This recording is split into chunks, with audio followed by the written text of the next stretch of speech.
Warriors Survivor starts, 29 games to see who stays on the island. Glad you're with us, and we're really glad that this guy's with us.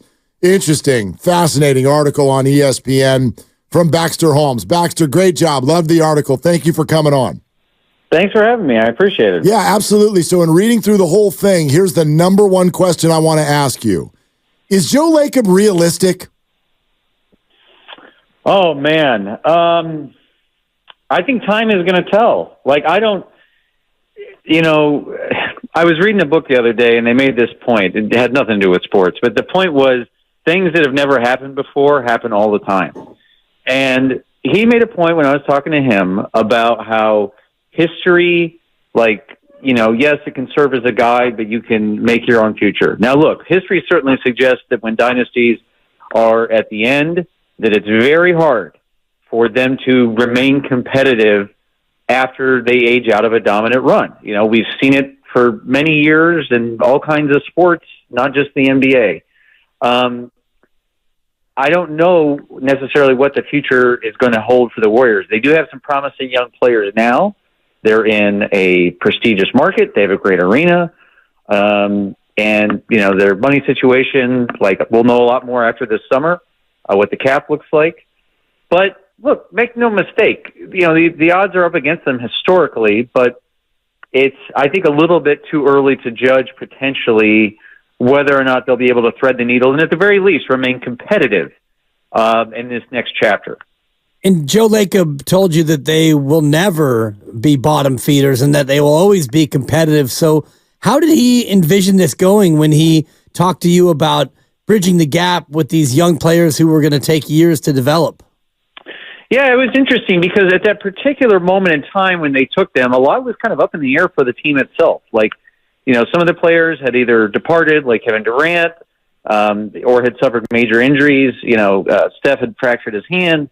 Clay, with his knee injury, and then he had another one after that, and then the pandemic arrived. And so there was just a lot up in the air. And they kind of took the swing for the fences approach in drafting some really raw but high-ceiling players and hoping that, things would turn out. Then they win the 22 championship and everything. It's like, oh, okay, I guess it's not over, and you got to pivot back towards focusing on that. And, what they hoped at the very least, what the organization hoped, was that they could blend in some of these young guys into the lineups, get them some minutes, and at least know what they were. Because what they didn't want was to potentially bail on them. You see them blossom elsewhere, and then you gave up on a prized asset without getting anything in return, and you gave up too early. But it was just too challenging to try to pull off, with going for a championship in the timeline. And Joe made a very honest point, I thought, that yes, it was going to be challenging for the coaches. Yes, it was going to be challenging for the young players, but it was also going to be challenging for the veteran players to buy into that, to kind of cede control of the team and their goals, to try to develop not just some young players, but some really raw players who came into the NBA with, very little experience at the level just below, whether it was G League or college, what have you. Baxter Holmes, great feature article on the current and future of the Warriors, joining us here on Willard and Dibs. So Baxter, I don't want to make it sound like there was some huge fight, but you do in the article describe the tension that was created when Joe Lacob's bridge the gap idea led to the drafting of those raw players and a coaching staff led by Steve Kerr that's like, that's not possible.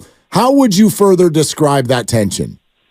Yeah, I mean, it was explained to me that at the time, people understood, it makes sense taking these kinds of players because we are in kind of an unknown right now. As I said, you got some major injuries, some departures, a team had missed the playoffs for 2 straight years.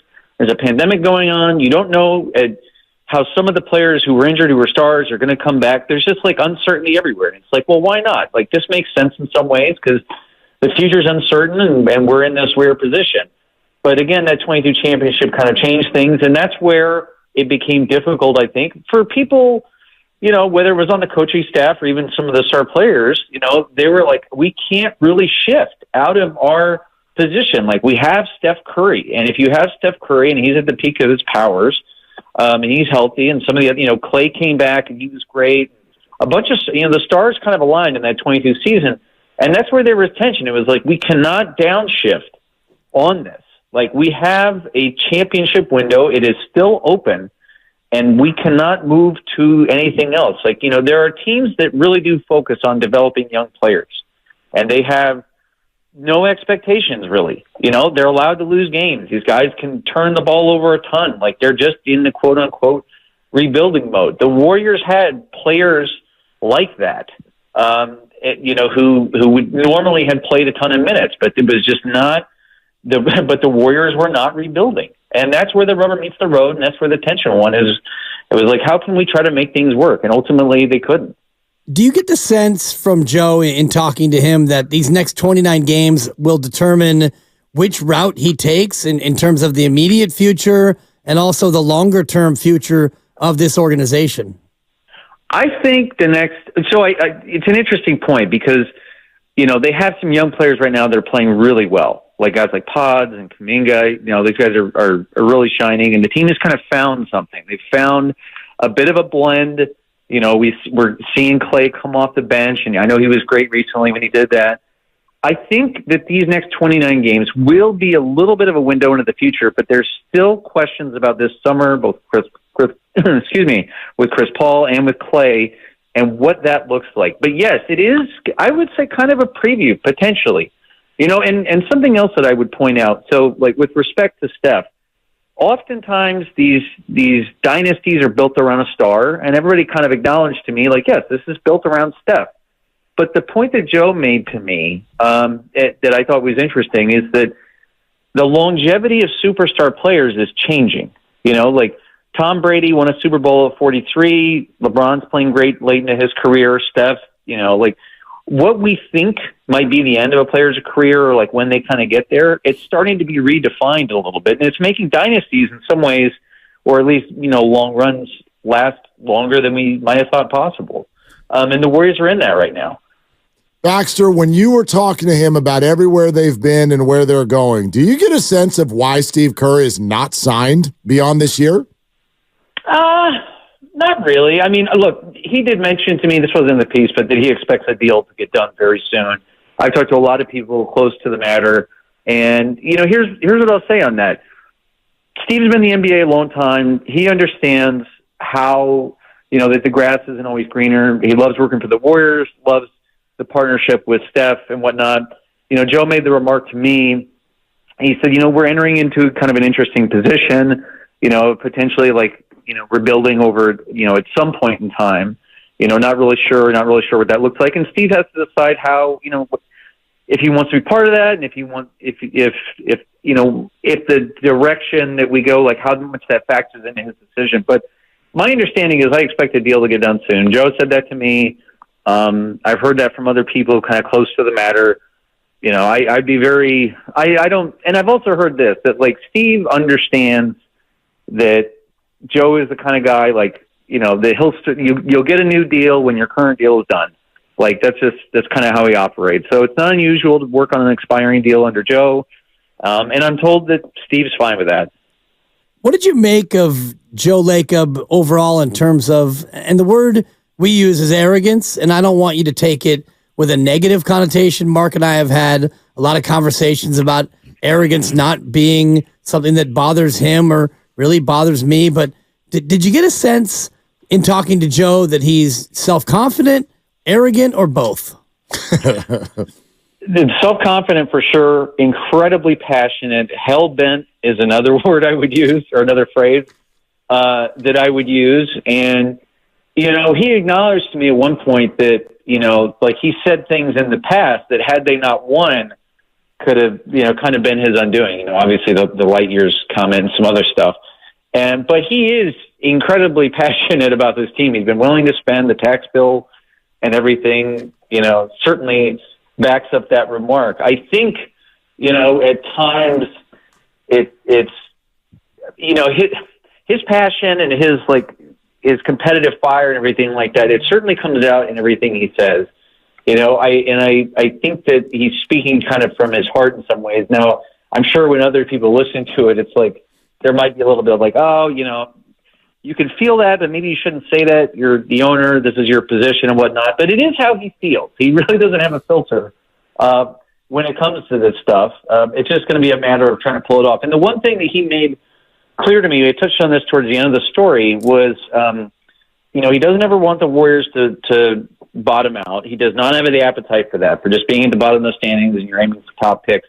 But he believes as strongly as, and he calls this his ace in the hole, that if it comes to it, and the Warriors need to go the route of going after star free agents, that the arena, the market, the culture, that, and their willingness to spend and all of that is what is going to help separate them. And so free agency and getting star free agents was something that he very much believes in. Baxter, you buy that? Warriors are big destination, even without Steph? I think, well, look, first of all, I know that players really like playing in the Bay. That arena is gorgeous.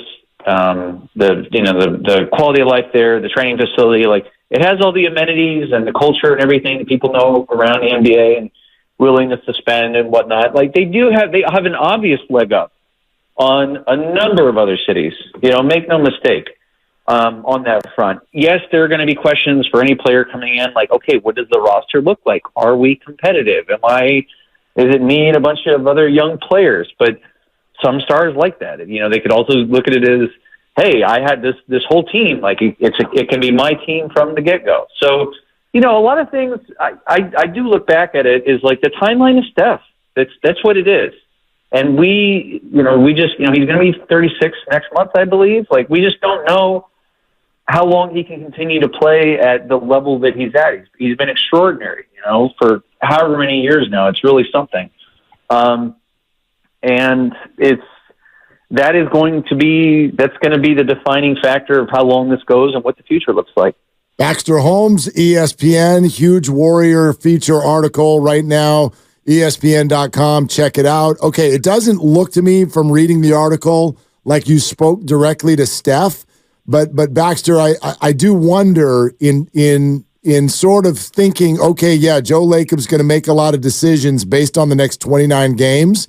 How does Steph feel about that, do you think? Because if they do start to feature the young people, how's that help the rest of Steph's career?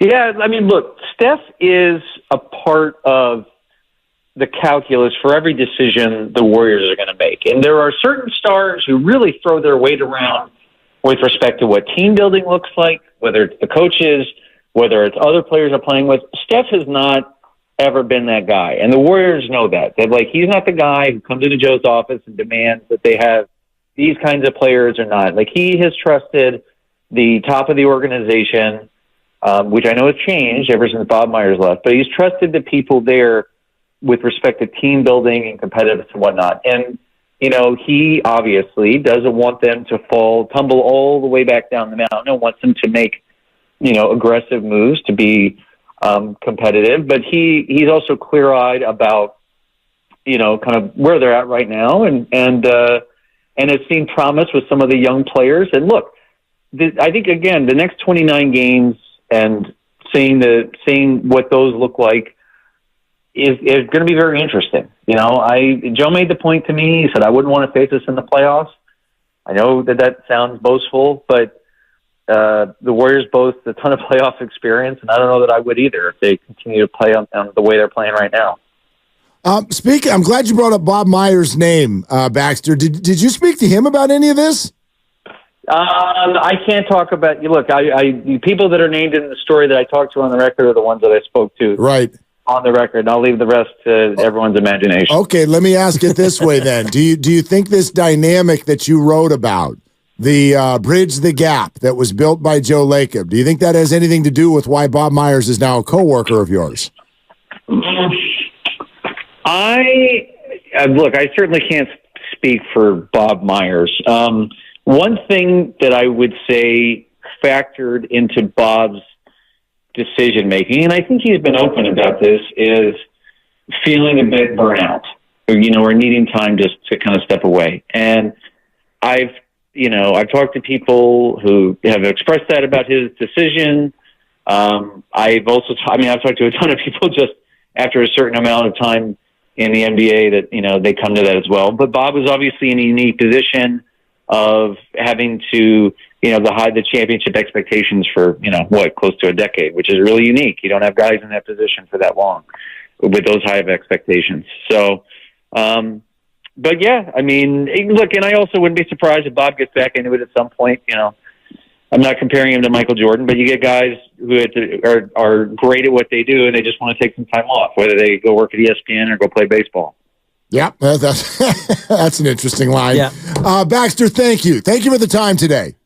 Absolutely. Appreciate it, guys. Thanks for having me. Thanks, okay, Baxter Holmes, ESPN. Big article on the future of the Warriors, as he puts it in the article, or the title of it, Dynasty at a Crossroads. Yeah. 29 games to go.